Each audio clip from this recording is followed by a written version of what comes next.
39-34. Eric, before that Benford play, it was, I guess I would have to say, thinking about that playoff game all day. Just it was snowing, and it just looked like the Bills did not have enough answers. But then Benford happens, they take the lead there, and it's theirs. So, I don't know, where was your head before that play? Yeah, I was thinking it looked pretty similar. Our offense was having a much better day yesterday prior to the Benford day, but unable to keep pace with them with a turnover on downs at one point of the game and then the James Cook fumble, which essentially just allowed them to outpace us throughout the game. I mean, 3 possessions for each team in the first half. Both teams were so efficient that there just wasn't that many possessions. So you thought, well, we got to make a game-changing play here at some point, or else we're likely not going to be able to get back into this one. And fortunately, they fire a corner blitz. It appeared Burrow decided he was going to throw out of a run play to chase on the outside, and Benford makes him pay. And I mean, Christian Benford, he's going to get a lot of hype for that play and running in the touchdown and the interception he had against the Steelers. But, I mean, he has been playing some incredible ball. I was trying to think, early in the season, he was taking some lumps in the media and whatnot after getting a contract extension. And to me, I think we all kind of glossed over the fact that him and Tre'Davious White both suffered groin injuries on the same day, as they get back to Orchard Park after training camp. And maybe that's part of the reason why, but that guy is playing some incredible football right now. Yeah, and the timing couldn't be better. I mean, thinking even of Sunday, I haven't really started thinking hard about Sunday, but Diggs lit the Bills up when the Patriots were here back in week 5? Mm-hmm. So, maybe it's time to have Benford follow Diggs around. I mean, I don't know if that's going to be what they do, but he has been locking guys up, that's for sure. No, I think in obvious pass situations, you likely do that, just understanding that, Diggs had a big game against you. Even though they do spread the ball around, and he's had, I believe, 300-yard games on the season, but nothing like the game that he had in Orchard Park where he went for, 147 or something in the game. And so, you likely do that in this instance. And, with Diggs being older, he coming off the ACL and all that, he gets an extra rest heading into this game too, with them having the bye week last week.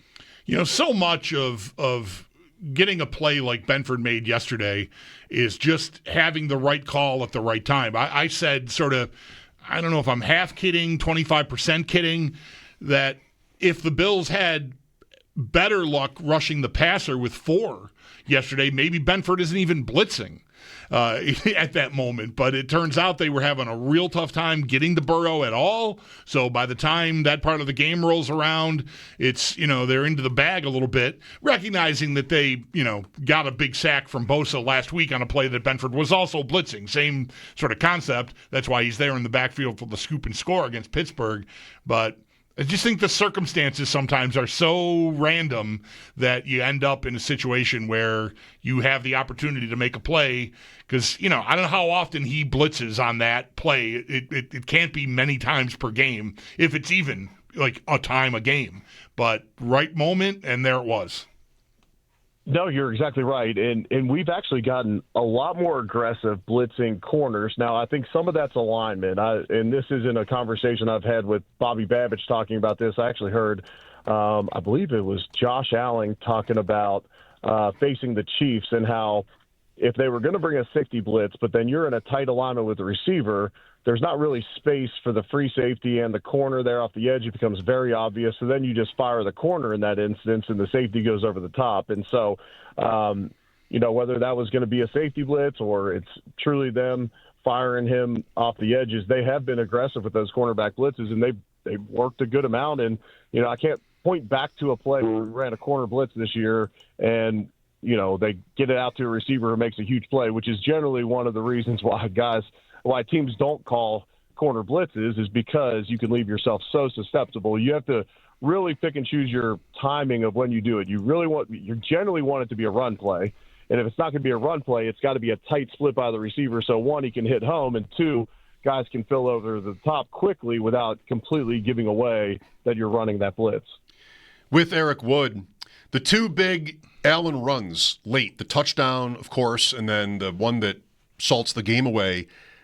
How was it that wide open for him on one or both of those plays? Like Cincinnati, we know their numbers defensively, like terrible. But to me, it seems like that should be something that they would, if a guy gets beat, so be it, Eric, but have been ready for. Easier said than done, I'm sure. But like it was so wide open for Allen, especially on the touchdown.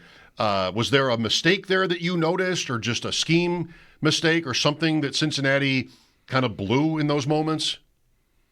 Well, on the 40-yarder, they're running a blitz with man-to-man coverage. So as soon as Josh Allen gets through the line of scrimmage, he's likely going to be off to the races. It's likely going to be a big play, not necessarily a 40-yarder. It takes, some speed and all that from the quarterback position to have that happen, and timely routes where you're not running into right where your receivers are. Dion Dawkins on the play, goes out, blocks the end. He comes back and hits the linebacker because we don't have enough blockers. So part of, Al Gold, their defense coordinator, is probably thinking, well, I don't need a spy. I have an extra rusher here. Someone's coming free. Well, Dion gets two on that play, and then all of a sudden Josh breaks through the line of scrimmage, and with the man-to-man coverage, he's out. And then the one late in the game to not have a spy in that situation, I'm sure Cincinnati media is having fun with that one here today. Or, why weren't more guys rallying to the football? Why was everyone so far back? I get it's 3rd and 15, but that's not necessarily a sticks coverage where everyone's standing right. at 15 yards down the field. To me, I don't know exactly how that second one was so wide open, other than the fact that Josh broke through a 4-man rush, and it just didn't seem like the spacing of the Cincinnati defense had them in any position to stop him there. That was huge. To me, like that's the only. Was there a timeout before that? There was a sack on 2nd down, and then there was a time to think. And that was, I felt, the only thing other than a penalty that would get Cincinnati beat there was like Allen getting out. But it's still 17 yards he needs there, 15 yards. So probably he doesn't just walk to a 1st down. I was bracing for a handoff to burn the time and a punt, and then hang on tight and hope they don't get in range. Yeah, me too. I wonder if he ever had any thought of throwing the ball on that play. Well, yeah. I don't know if he did, or I don't know exactly. It didn't look like a true draw, like a quarterback draw play. Guys were out in routes. Maybe if there's, someone you can hit quickly up a seam or whatever it may be, you take that and try and get 15 there. Or we've seen Josh create more time in the pocket and then ends up, he picks up 3rd and longs at an incredible rate. And I've said that for years on the broadcast. Like most of the time, teams have to be so conservative and 3rd and 11 plus, and Josh routinely picks those up. And so, that was a huge play because you don't want to obviously give them the ball back there with a chance, to come back and all that. So to ice the game in that fashion was a ton of fun, and that was a big play, and it was also a big play on the sack. I know they stayed aggressive, and you take a loss of 7. I think it was 2nd and 8. You take a sack to get to 3rd and 15. But for Josh not to spike that ball, to either continue to clock the roll or to force them to use another timeout. Right. In that situation, that's the correct play. In instincts, he didn't put the ball in harm's way, throwing it down the field for a potential pick. He didn't, burn the ball at the ground. You hate that you take a sack there and back up 7 yards, but that's what you got to do. It's better than stopping the clock. Yes, for sure. Absolutely. Yeah. Forgive me if you already mentioned this when Mike first asked you about the touchdown run, Eric, but how about Dawkins and Edwards on that play? It's subtle, but I think Dawkins talked about it after the game, how Edwards points out the blitzer, because we've seen them mix that up before.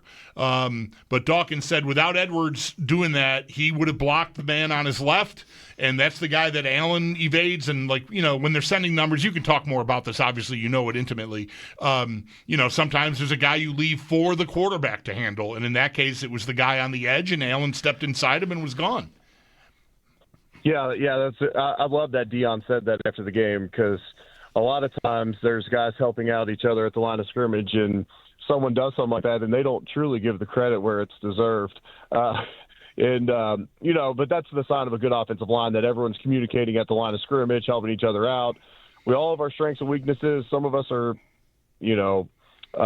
more keenly aware of maybe what a defense is doing on a snap-to-snap basis. Others can do things athletically than the rest of us can't. And, we all use our skill sets and strengths to be able to hopefully be a well-functioning offensive line. David Edwards, it goes without saying, and everyone said this for a while about him, he's just extremely cerebral. So part of his role in the offensive line and being at the line of scrimmage is to communicate those types of things.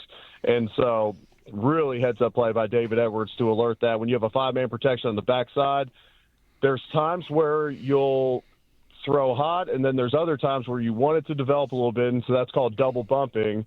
It takes a really skilled left tackle to be able to go out, get a shot on the defensive end, still be watching the linebacker in case he triggers, to then come back and get a shot on him. But that's Dion Dawkins. So, Eric, it's New England on Sunday. The Bills are still chasing the Patriots, of course, 2 games back. Their odds are not great, even with a win here. They'll need New England to lose to either the Jets or Dolphins, even if they also lose to Baltimore first, to have a look at the AFC East. I'm not sure exactly how I'd want to ask a question here, because I don't want to ask something like, should they try?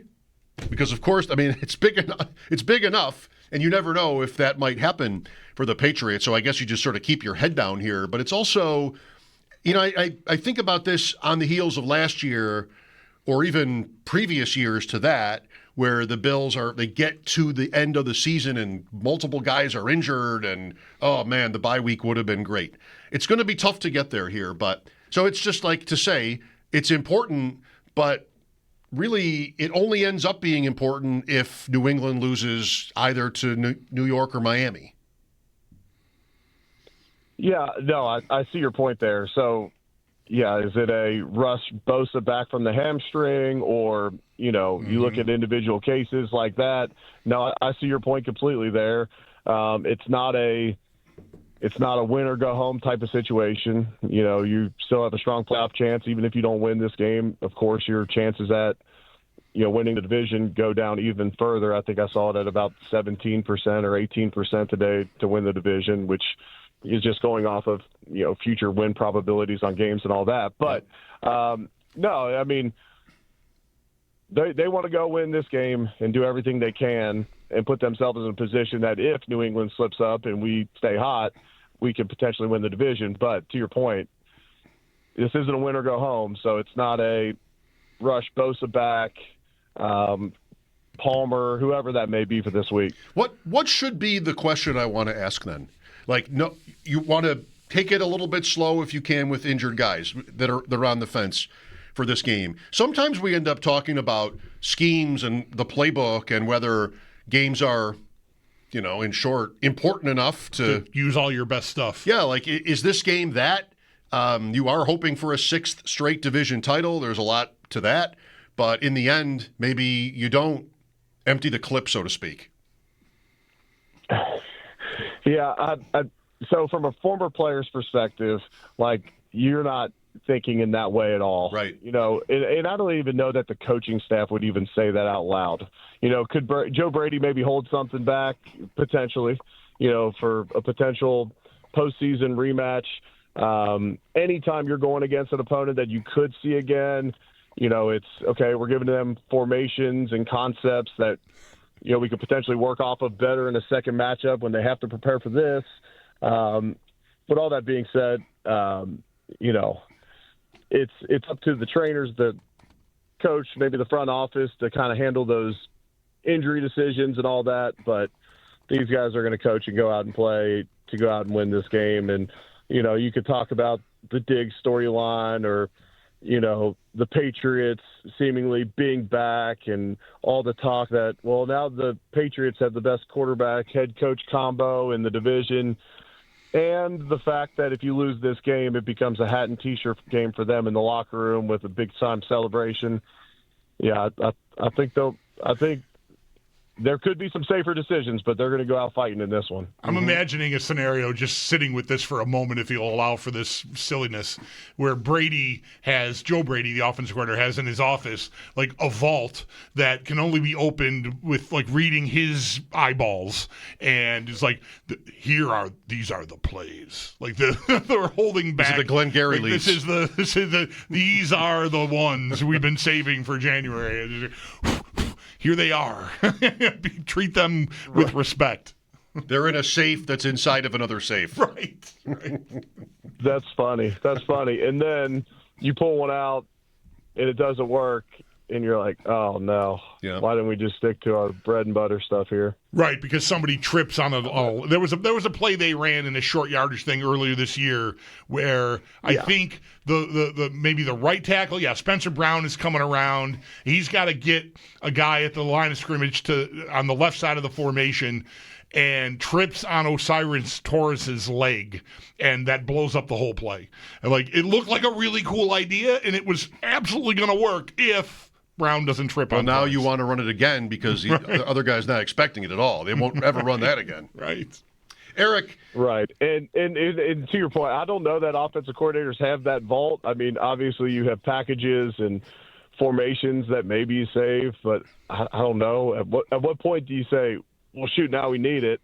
And then also I would say great offensive coordinators who are around great offenses that have success, you find out what you do successful, certain looks, certain tendencies, and you just hope that defenses overplay them so that you can get to something else. And, I'm kind of imagining, okay, we want to get the tight ends going early in this game yesterday. We know how bad New England struggles against tight ends. So we're going to give them a similar formation that they've seen, a very hard run fake, and the linebackers are going to suck up in the line of scrimmage, and Dawson Knox comes wide open over the middle. It's like, I don't know that was like a break glass in case of emergency. We got to win this game against the Bengals at home, or if that's like, okay, we found success. Boom, now this works. Is there something while we're here? We're kind of in the weeds a little bit, but I'm going to venture just a little bit farther. A play that is definitely in the crosshairs with fans is the tunnel screen. To Shakir. Kincaid ran it successfully yesterday. It's a play, Eric, someone called us on postgame complaining about the play. It never works. And I'm like, they had it twice at least today that it got first downs and more. So it's not, right. I know how it feels when it doesn't work. It feels like we're not even really trying to run. It's like, we can't get open downfield, so here, just let's do this, right? And so it's a frustrating play when it fails, but it does work often enough to validate them using it. Is there something they can do off of that look that could be sort of waiting to be unveiled? Yeah, I believe we hit Kincaid on a long pass earlier in the season down the sideline where Josh faked the tunnel screen and then hit him down the field. So we have formational tendencies of how you're like, you can't just run a tunnel screen to a one receiver side. I guess you could, and then you'd have your O-lineman go out and block in front of it, but they likely can't get to a corner. You struggle to call that because if the corner's up, there's no one near him to go block. So, okay, if we get in a trips formation or there's multiple receivers to a side, teams understand the Bills have had a lot of success running screens, and they can make you pay, and Shakir's had long ones. Okay, well, now we have to spread out a little bit further. So does that open up running lanes better? Does it allow maybe some other concepts to work because you've threatened them on the outside? I understand they don't always work, but it can just be another added wrinkle within your offense that even when those don't work, it's the deep shot early against Tampa that Josh said, well, maybe that loosened up some of their underneath coverage, even though we didn't hit the one to Hardman. Those screens can often maybe open up the middle of the field and give you some other things based upon the fact that you have been effective with it. And then I think they're a great answer, which I think they're better as an alert play and not as a call it and run it all the time. Because yesterday the Bengals had 6 to 7 guys inside the box, one of those simulated pressure works where you have 5, 6, 7 guys right around the tackle box and you don't know who's coming. Well, you're really susceptible on the outside. Josh flings it out to Kincaid and he picks up a first down with ease. Like, that takes a lot of pressure off the quarterback, and it can get the defenses out of some of those goofy looks that are really hard for us to identify at the line of scrimmage.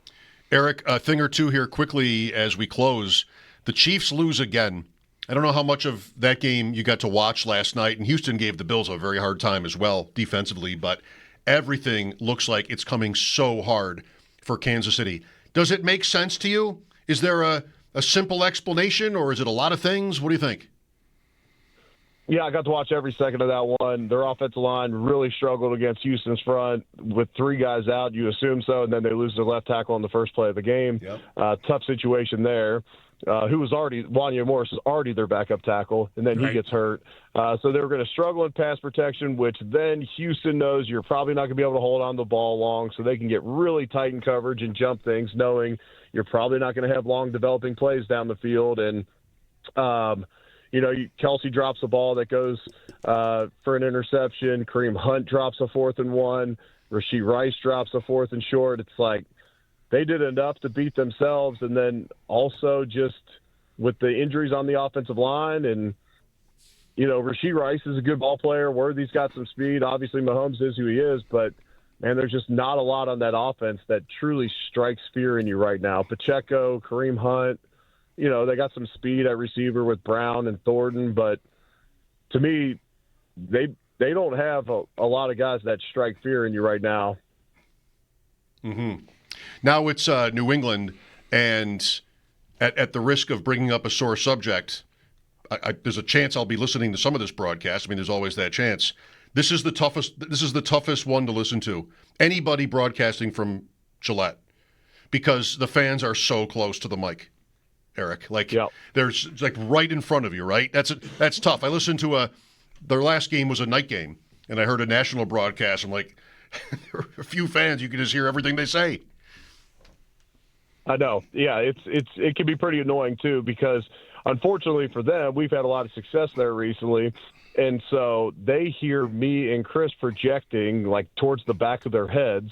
Yeah. Well, then they get offended when we celebrate a touchdown and all of that. And then they say stuff back to you and they want to mess with you. And I mean, I think it's a pretty poor design. And then they can say whatever they want to you, but then obviously we're working. We can't say anything back to them, which is like one of my least favorite things on earth right now is like people, especially with social media, think they can say anything they want to anybody without repercussions. I'm like, that's not the way the world should work, but it's where we live in. That's right. Okay, Eric, we'll have a great week, and we'll talk next Monday. All right, appreciate it. You guys have a great week as well. All right, thank you. That's our dude, Eric Wood, on the Wester Hotline. His appearances on WGR every Buffalo Football Monday are brought to you by Northwest Bank. For what's next, get started at northwest.com, and by Northtown Kia, Western New York's #1 Kia dealer. Shop at northtownkia.com. Sal's got an injury update from